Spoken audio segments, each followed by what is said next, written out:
안녕하세요. 반값보험료 만들기입니다. 오늘은 간병보험 3편, 간병인 사용보험, 간병인 사용 일당보험에 대해서 알아보는 시간 가져보도록 하겠습니다. 1편, 2편 영상과 함께 보시면 좋을 것 같고요. 어떤 식으로 이게 가입하는 건지, 그리고 이 보험에서 중점적으로 생각해야 할 부분은 어떤 건지, 제 의견, 제 관점은 어떤지 한번 설명드려 보도록 하겠습니다. 다른 분들 의견들도 한번 같이 들어보시고 종합적으로 한번 판단해 보시면 좋을 것 같아요. 한번 시작해 보도록 하겠습니다.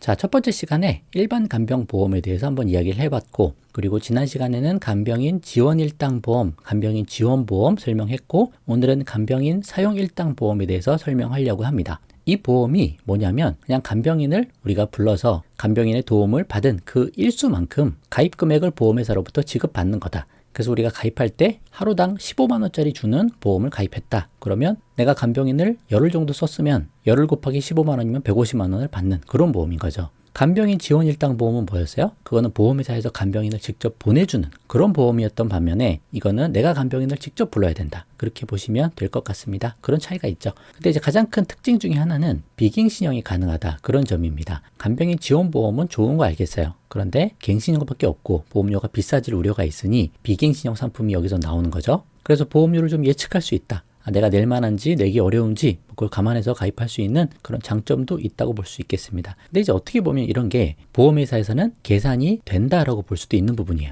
갱신형으로 해야 되는 이유는 앞으로 이게 어떻게 바뀔지 우리가 어떻게 손해를 볼지 정확하게 예측하기가 힘든 부분이 있다. 그렇게 볼 수 있지만 비갱신형으로 할 수 있다는 이야기는 보험회사에서 어느 정도 계산을 다 해놨다. 이 정도면 우리가 크게 손해보지도 않고 필요한 사람한테 도움이 되겠고 그 정도로 손익계산이 다 계산이 됐기 때문에 비갱신형으로 한다. 일단은 그런 관점으로 생각도 해볼 수 있을 것 같습니다. 아무튼 우리 입장에서 비갱신형이 있으면 좋죠. 그런 장점이 있는 거고 내가 간병인을 직접 고용해야 되는 겁니다. 이게 뭐 단점이 될 수도 있죠. 간병인 구하기도 어렵고 할 수도 있지만 또 내가 원하는 분, 또 내가 원하는 회사에서 직접 구할 수도 있는 장점이 있다. 그런 차이가 있죠. 근데 이 보험을 확실하게 말씀드리기 어려운 가장 큰 단점이 하나 있는데 요양병원에서 지급 금액이 적습니다. 일반 병원에서 지급하는 금액하고 요양병원하고 이제 분리를 해놨어요. 그래서 요양병원의 금액이 많이 작습니다. 이게 효용이 있을지 그 부분을 그래서 잘 생각을 해보셔야 되는 거예요. 그런 것도 뒤에서 한번 이야기해 보도록 하겠습니다.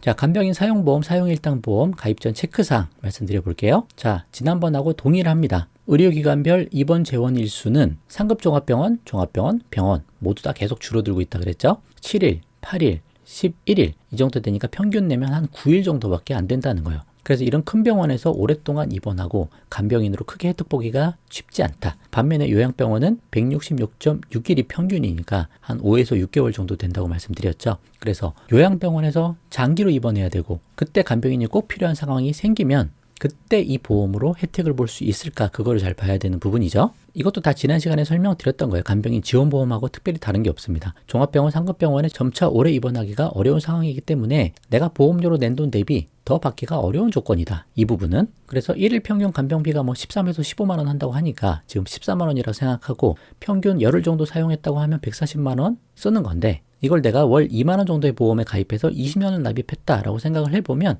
2만 원 곱하기 12개월 곱하기 20년 하면 480만 원이니까 이걸로는 뭐 이득 보기가 거의 불가능하다. 그렇게 생각할 수도 있겠죠. 그래서 결국 중요한 건 요양병원에서의 고령자가 장기 입원하는 거 그걸 대비할 수 있느냐 봐야 되고 요양병원에서의 간병인 보장에 집중을 우리가 해야 되는데 젊어서 일찍 가입하는 것은 역시 큰 의미가 없어 보인다. 이것도 마찬가지다 그렇게 보입니다. 왜냐하면 주로 간병인이 필요하신 분은 대부분은 이제 뭐 치매 간병 같이 섞여 있으니까 노후에 70대 이후에 많이 쓰시는 거죠. 그래서 70대 이후까지는 사실 이거 간병인을 쓰지 않을 확률이 훨씬 더 높은 거예요. 그때까지 혜택은 못 보고 뭐 20년 납하더라도 20년 동안 보험료 내고 계속 기다려야 되니까 또 그 시간 동안 화폐 가치가 또 계속 떨어지잖아요. 내가 가입한 금액보다 더 작은 금액을 나중에 받을 소지가 있기 때문에 젊어서 일찍 가입하는 게 큰 의미가 없어 보인다. 그런 말씀도 좀 드려봅니다. 좀 더 볼게요. 예시를 한번 보면서 설명드려보도록 하겠습니다. 자, 갱신형도 있고 비갱신형도 있는 거예요. 기본계약 상해 사망이 들어있고 이제 선택계약으로 3가지 특약들이 들어있다고 보시면 됩니다. 질병 입원했을 때 3개, 상해 입원했을 때 3개예요.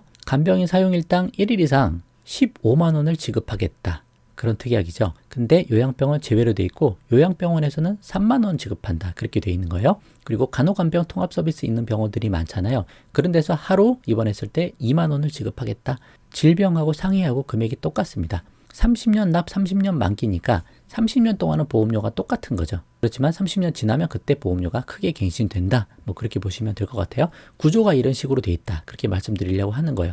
요점은 요양병원이 금액이 많이 작다. 이것 때문에 이제 문제가 될 수 있다는 거죠. 또 다른 거 하나 볼게요. 비갱신형도 있습니다. 40세 남성이 가입할 때 상해 사망 좀 들어있고 이런 특약들이 들어있네요. 여기도 마찬가지예요. 상해 특약 3개, 질병 특약 3개고 일반 병원은 12만 원, 요양병원 3만 원, 간호간병 통합 서비스 2만 원입니다. 아까 거보다 일반 병원 금액도 좀 작고 요양병원은 똑같습니다. 보험료는 한 3만 원 정도 나오는 것 같아요. 3만 원으로 20년 납을 내는 경우가 되겠죠.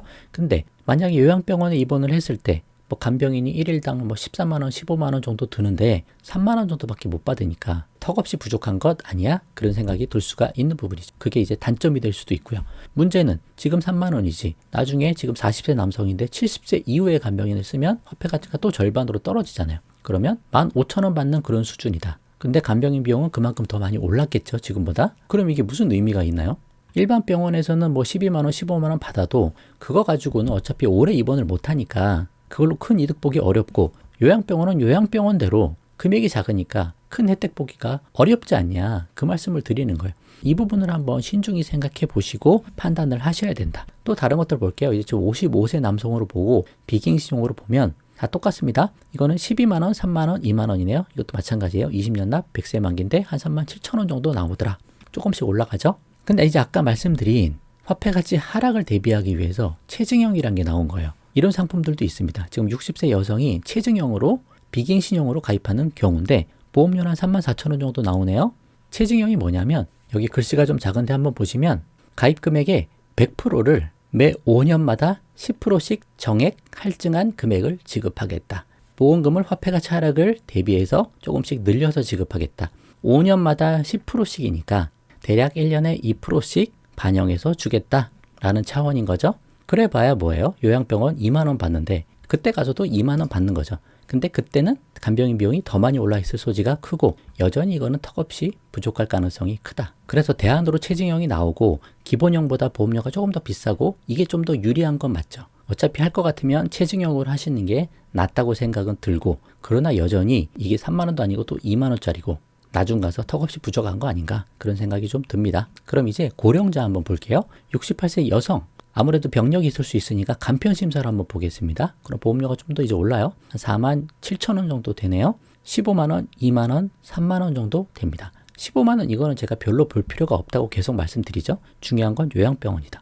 요양병원 2만 원. 그러니까 어느 정도 도움이 되긴 돼요. 또 이제 공동간병인 쓰는 쪽으로 가서 금액을 조금 더 낮출 수 있잖아요. 그래서 그런 차원에서 조금이라도 더 받으면 도움이 되는 건 확실합니다. 그러나 그럼에도 불구하고 취지 자체에 비해서 받는 금액이 좀 작을 수 있다. 그런 관점을 보시면 될 것 같아요. 자, 71세 남성도 가입이 가능해요. 간편심사로 했을 때 15만 원, 2만 원, 3만 원이고 한 5만 원 가까이 보험료가 나오더라. 이런 거 보시면 20년 갱신형이니까 71세부터 91세까지 같은 보험료로 내다가 91세의 보험료가 크게 오르는 그런 구조죠. 그러니까 20년 동안은 그냥 같은 보험료 비갱신형이랑 똑같다. 그렇게 보셔도 될 것 같아요. 어찌됐든 큰 틀은 이런 식으로 지급이 되고 요양병원 금액에 집중해서 봐야 된다. 말씀드립니다. 자, 제가 보는 관점 및 의견 말씀드리고 맞춰보도록 할게요. 마찬가지예요. 있으면 물론 좋죠. 없는 것보다 무조건 좋습니다. 근데 내가 내는 비용을 생각해야 되니까 그리고 요양병원 보장이 상대적으로 부족할 것처럼 보이니까 그런 부분 고려를 하셔야 된다. 가입 목적이 요양병원에서의 장기 간병을 대비하는 것이 맞으면 그게 맞다면 간병인 지원보험이 더 효과적으로 보인다. 그냥 간병인 지원해주니까 거기는 간병인 사용하는 비용이 오르더라도 그냥 간병인은 똑같이 지원받으니까 그게 더 좋긴 하죠. 목적에 충실한 게 지원보험이 사실은 맞는 거죠. 근데 거기도 이제 문제가 좀 있을 수 있고 또 이제 보험료가 얼마나 올라갈지 모르니까 갱신형이니까 그런 단점이 있는 거죠. 장단점이 다 있긴 한 거예요. 그렇게 말씀드릴 수 있겠죠. 자, 그래서 결론은 마찬가지 똑같습니다. 간병인 지원 일당 보험 설명했을 때 똑같아요. 넉넉한 자녀들이 조금씩 모아서 부모를 위해서 가입해 줄 수 있다면 그런 거 되게 좋아 보인다. 근데 가능하면 간병인 사용보험보단 지원보험에 가입해 주는 게 좀 더 나아 보인다. 그렇게 말씀드리는 거죠. 자녀들이 부모 위해서 가입해 줄 수 있다면 부모도 좋고 자녀도 좋은 거 아니에요. 부모가 이렇게 큰 문제가 만약에 생겼을 때 결국 간병해야 되는 건 자녀들인데 이렇게 자녀가 조금 넉넉해서 부모를 위해서 가입해 줄 수 있다면 부모도 좋고 자녀도 좋고 한 거죠. 부모님 입장에서는 부모님 일단 실비보험이 제일 중요한데 실비보험 많이 오르잖아요. 아무리 4세대라도 보험료 많이 계속 올라갈 테니까 그거 하나 유지하는 게 훨씬 더 중요한 거죠.